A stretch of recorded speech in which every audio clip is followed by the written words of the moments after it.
Boa tarde, a paz de Cristo. Hoje eu estou aqui para falar um pouquinho sobre o Novo Testamento, para a gente dar continuidade ao nosso aprendizado na catequese de adultos. Nosso último encontro presencial foi sobre o Velho Testamento, o Antigo Testamento, né? E hoje nós vamos falar um pouquinho sobre o Novo. Nós vamos ver que são complementares. Nós já vimos os livros que compõem o Antigo Testamento na Bíblia Católica cristã, e hoje nós vamos ver que os livros que compõem o Novo Testamento são iguais para todos, tanto para os católicos quanto para os evangélicos protestantes. Tá? Então a gente vai conhecer um pouquinho mais sobre isso. Para que a gente possa entender bem o Novo Testamento, que ele se inicia com a boa nova, que é o Evangelho de Jesus Cristo, temos que entender em que contexto histórico, econômico, político que Jesus vai vir para cá. Então, o que acontecia naquela época, para a gente entender melhor qual que era o seu plano, que o plano era o plano de amor, mas o que ele queria denunciar naquela época, né? Então, para a gente entender um pouquinho, vamos voltar um pouquinho no Antigo Testamento e vamos ver que os juízes, os profetas e os reis do Antigo Testamento, eles tinham uma missão. Nós temos vários livros no Antigo Testamento que falam dos juízes, de vários profetas e de alguns reis. Eles tinham a missão de transmitir ao povo mensagens de Deus. Então eles eram instrumentos de Deus para que passasse para o povo aquilo que Deus gostaria de falar, né? Que ele gostaria de anunciar, ele queria alertar, ele queria orientar. Então ele se utilizava de algumas pessoas para que isso chegasse até o povo.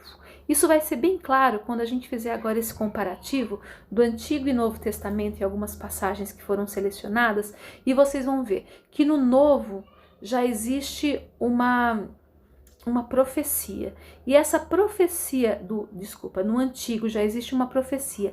E essa profecia ela vai se concretizar no Novo Testamento. Então é isso que a gente vai ver. Antes de Jesus vir, já existia uma profecia sobre a sua vinda. E agora nós vamos ver que se concretiza com a vinda dele.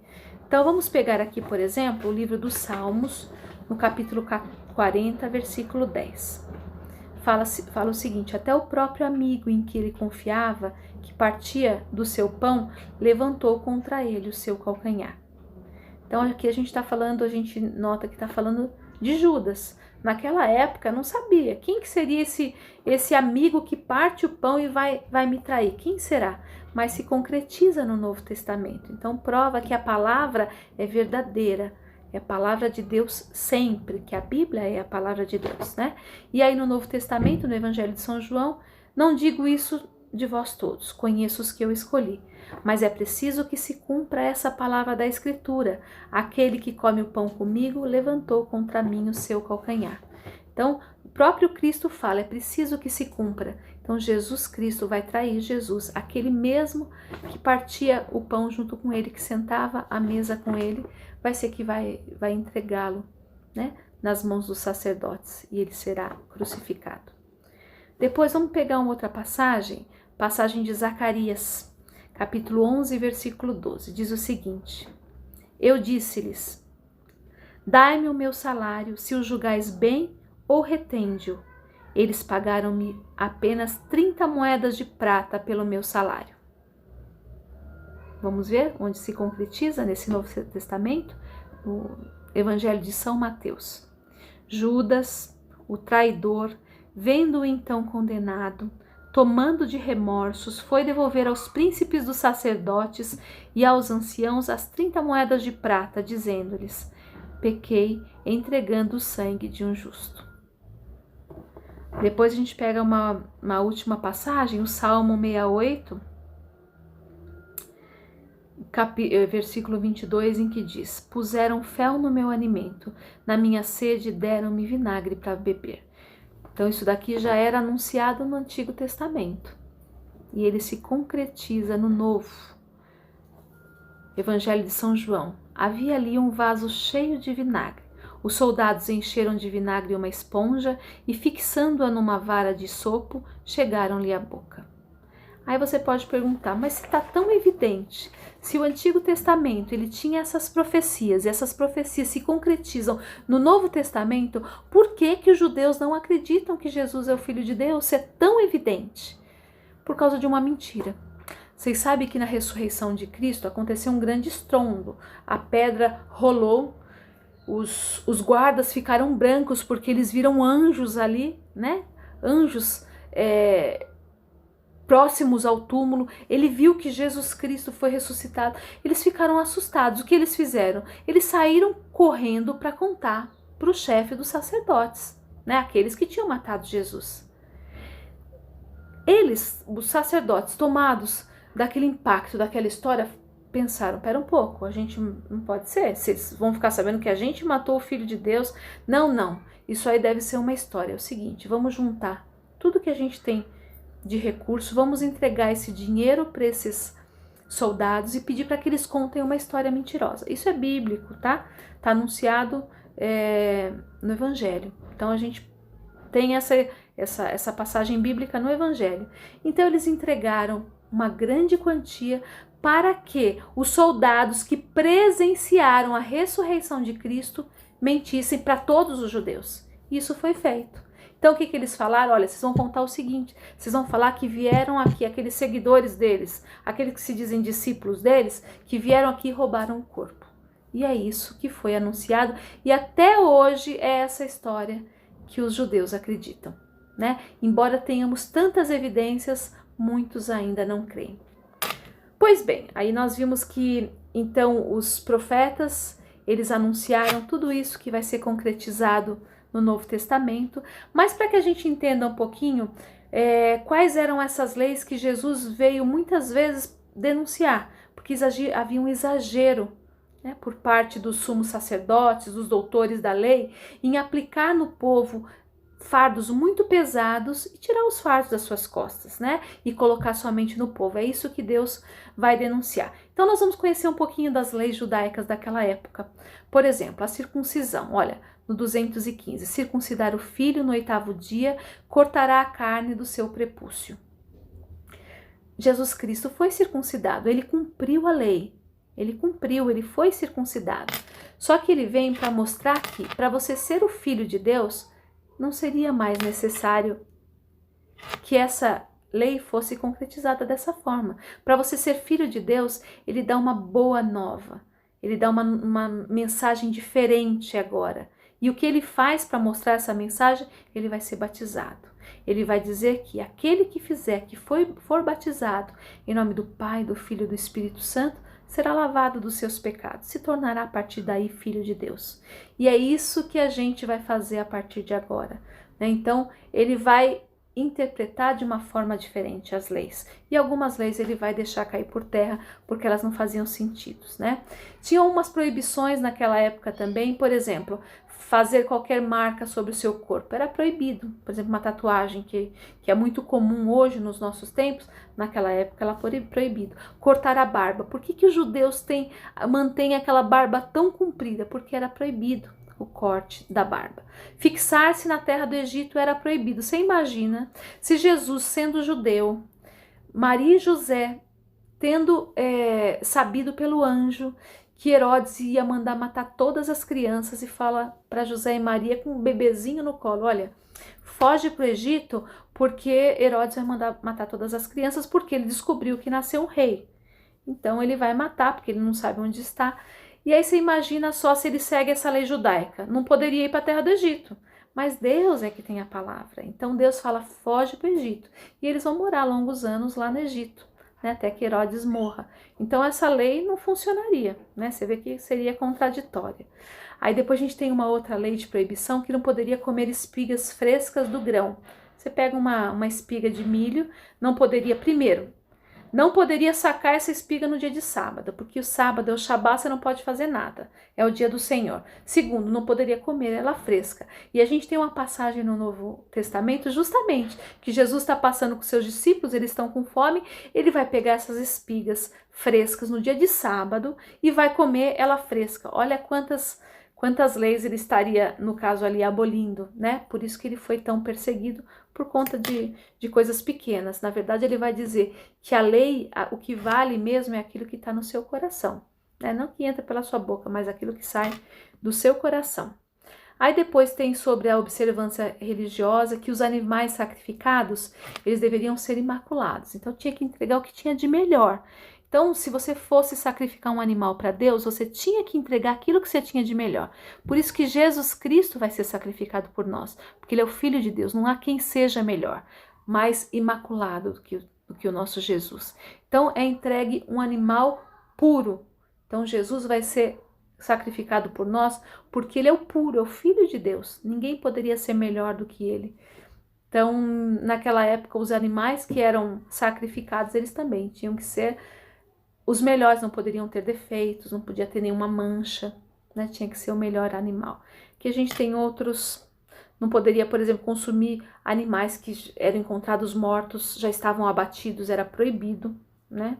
Aqueles animais tinham que ser descartados, por exemplo, carne de porco não poderia comer, um animal impuro. Até hoje os judeus não comem carne de porco, né? E a gente vai tendo essa mudança aí no cristianismo no decorrer dos anos. Aqui vai falar sobre as leis oficiais do governo, regras também para o sacerdócio, né? Que tinham sacerdotes que conheciam muito bem essas leis, aplicavam muito bem no povo, mas na hora de praticá-las é o que Jesus vai denunciar. Né, coloca o fardo no outro, mas não carrega o seu próprio fardo. Depois a gente vai ter algumas regras, algumas leis do direito civil.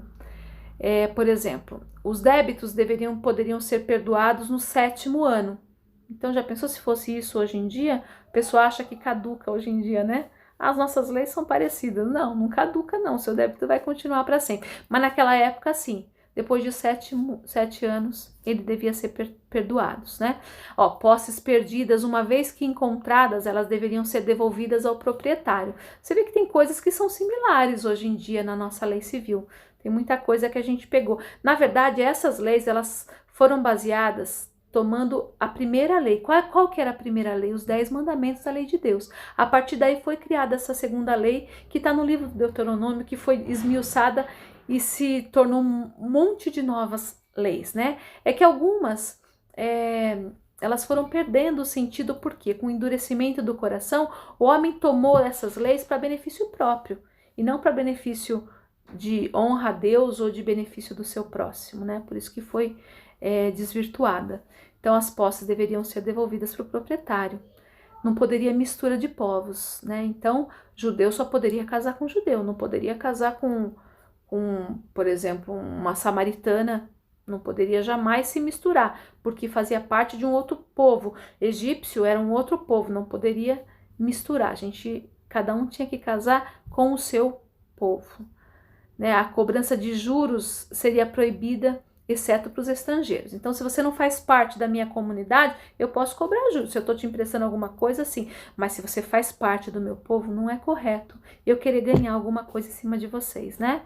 Os empregados devem receber um pagamento justo. Isso faz parte até hoje, né, da nossa lei civil. Né? Se você presta um serviço, você tem que receber por ele. Parte da colheita deveria ser dada aos pobres, né? Aqui a gente pode ver que isso daqui a gente pode até comparar com o dízimo, uma parte daquilo que a gente consegue produzir. Por quê? Porque Deus nos deu a vida, nos deu capacidade intelectual, nos deu capacidade física. Com isso a gente consegue ter esses recursos, subsistir, consegue alimentar a família, e uma parte disso daí a gente tem que devolver para Deus. É o que a gente faz hoje no dízimo, né? E aí, através do dízimo, sim, nós temos outras pessoas que podem dividir para os que mais precisam, entre eles os pobres. Aí nós vamos ter o direito penal. Pesos e medidas justos são obrigatórios, até hoje. Isso faz parte também do nosso direito civil, né? Os pesos devem ser justos, a gente não pode querer ganhar em cima do outro, ter essa vantagem. Então, em cima disso, a gente vê que tinham leis e leis. Algumas, elas de fato, elas serviam para organizar o povo naquela época, mas outras elas serviam para oprimir. E é isso que Jesus vai denunciar.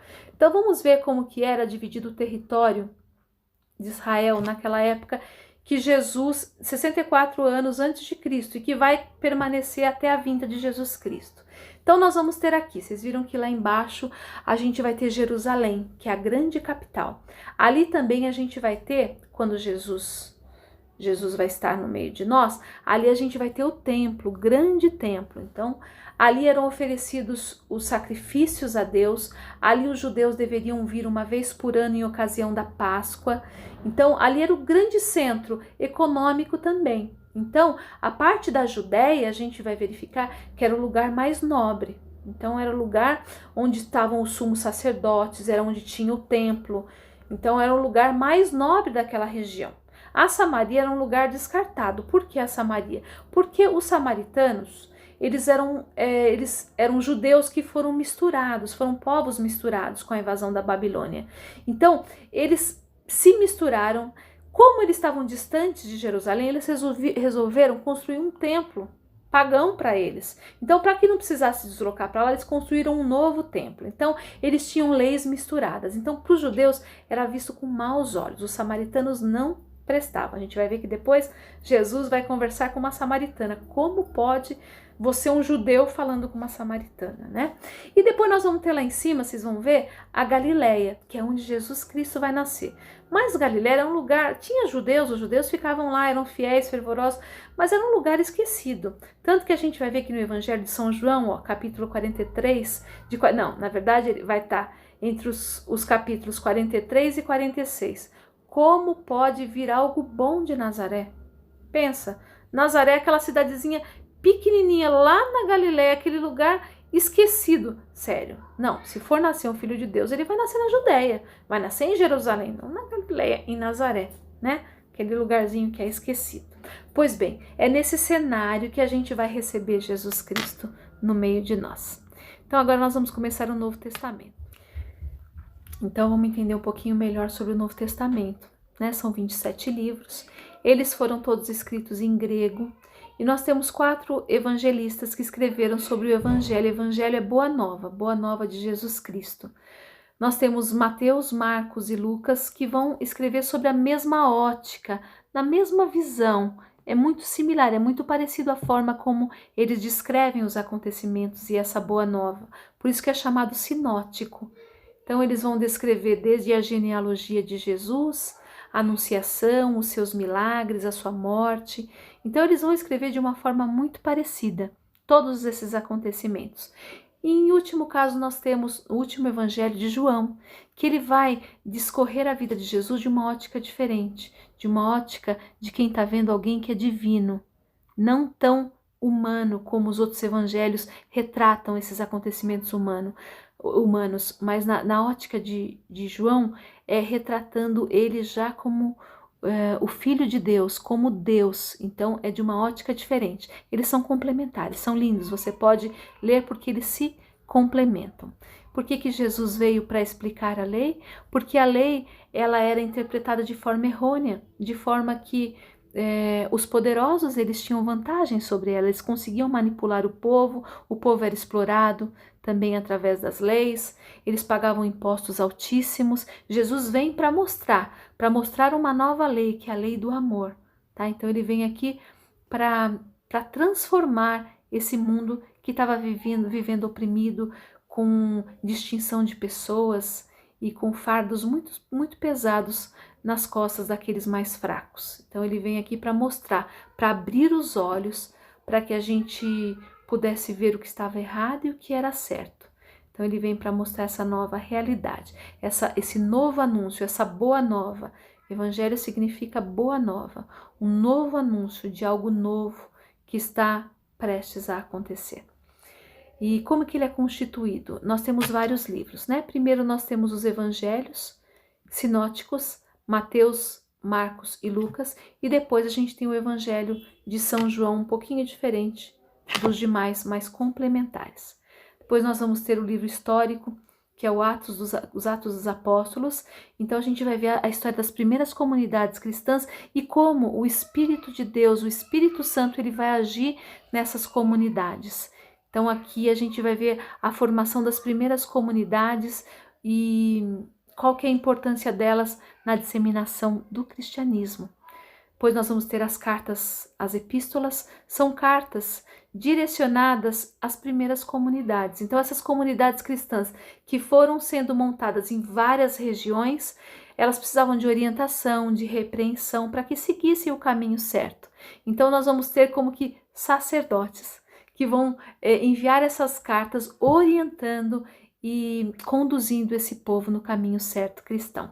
Depois, por último, nós vamos ter o livro profético do Apocalipse. Apocalipse é uma figura de linguagem que vai nos falar do Salvador, da vitória do bem contra o mal, mas vai usar essa linguagem apocalíptica, que é uma linguagem de sinais, né? Uma linguagem de sinais, uma forma literária diferente de falar, né? Porque João estava preso, ele não poderia, por exemplo, falar mal do Império Romano, do imperador, abertamente, porque ele estava sendo perseguido. Então ele vai usar muitas figuras de linguagem também para poder falar e para poder denunciar as coisas erradas que ele via naquela época.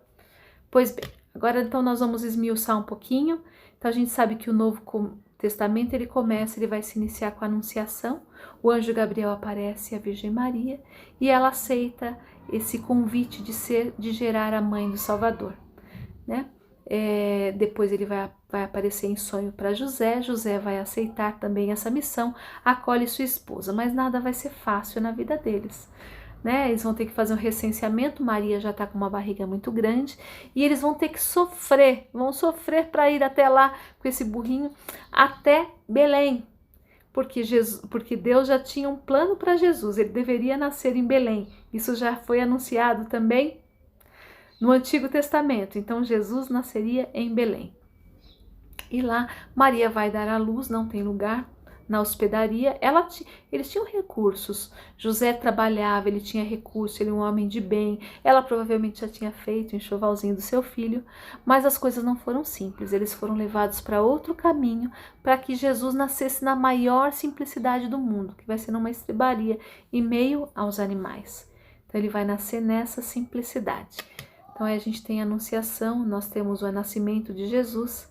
Depois ele vai ser apresentado no templo.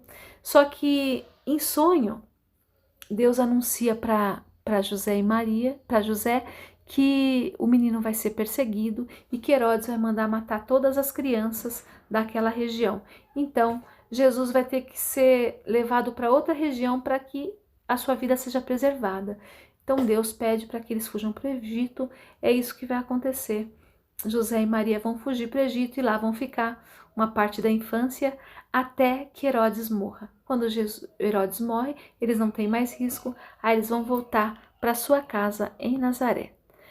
Aí depois nós vamos ter pouco da vida de Jesus, nós vamos saber que Jesus Maria e José, eles tinham costume, na época da Páscoa, claro, todos os judeus, né, como bom judeu, eles iam ao templo oferecer alguns sacrifício para Deus.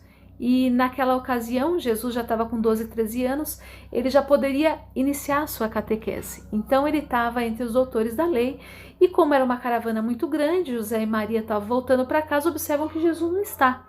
Então eles perderam Jesus. Onde estava Jesus? Eles voltam e veem Jesus, encontram Jesus no meio dos sacerdotes no templo, fazendo perguntas para eles, para aprender um pouco mais da lei de Deus.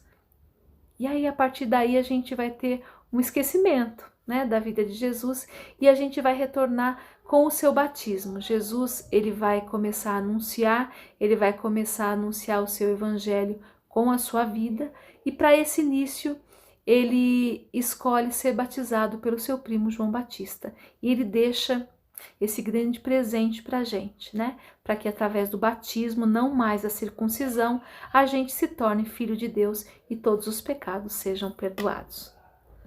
Depois nós vamos ter o primeiro milagre de Jesus nas bodas de Caná, que também é anunciado no Evangelho. Nós vamos ter a instituição da Eucaristia, que nós vivemos agora na Quinta-feira Santa, nós já falamos sobre isso. Depois Jesus vai ser morto e nós vamos ter a sua ressurreição. Então, essa história de Jesus, essa vida de Jesus, nós vamos ter presente nos evangelhos, nessa boa nova que vai contar a vida de Jesus e a boa notícia que ele veio trazer para a gente. Depois nós temos os Atos dos Apóstolos, que é a presença do Espírito Santo agindo nas primeiras comunidades.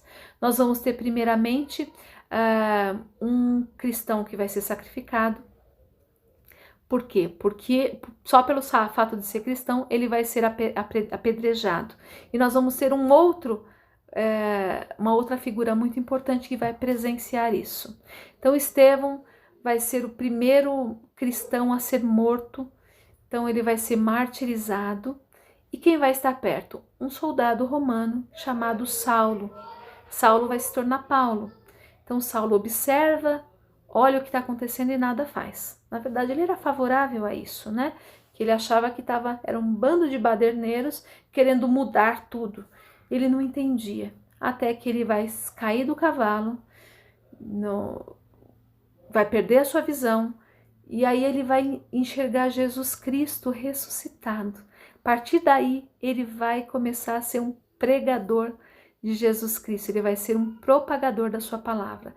Ele é uma figura muito importante, porque ele era um homem muito culto, ele era romano, então ele já era diferenciado, ele já conhecia várias línguas, ele tinha tido uma educação diferenciada, mas agora ele vai ter algo que é mais fenomenal da sua vida, que é a fé.